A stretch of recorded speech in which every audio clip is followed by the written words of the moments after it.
Hi everyone, welcome to Balu IQ online classes.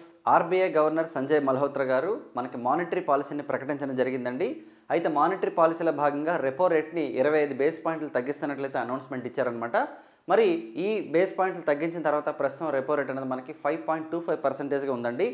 దీనివల్ల మనకి home loans మీద కానీ లేదంటే మనకి వెహికల్ లోన్స్ మీద కానీ రేట్ ఆఫ్ ఇంట్రెస్ట్ అనేది తగ్గుతుంది. దీంతో పాటు ఇచ్చినటువంటి మరొక అనౌన్స్మెంట్ ఏంటండి అంటే మన దగ్గర ఉన్నటువంటి ఫారెన్ ఎక్స్చేంజ్ రిజర్వ్స్ ఏవైతే ఉన్నాయో దాదాపు $686 బిలియన్ ఉన్నాయి.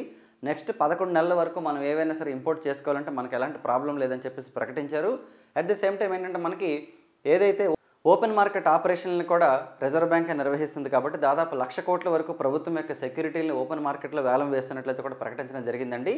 ఆర్బీఐ అనేది మార్కెట్లో ఉన్నటువంటి మనీ ఫ్లోని కంట్రోల్ చేయడం కోసం ప్రకటించేదాన్ని మానిటరీ పాలసీ అంటారు. అదే కనుక కేంద్ర ప్రభుత్వం కనుక ఇన్ఫ్లేషన్ తగ్గించాలనుకుంటే దాన్ని ఫిస్కల్ పాలసీ అంటారండి. వీడియో నచ్చినట్లయితే లైక్ చేయండి. అలాగే మన బాలు ఐక్యూ యాప్ని డౌన్లోడ్ చేసుకోండి. Thank you very much.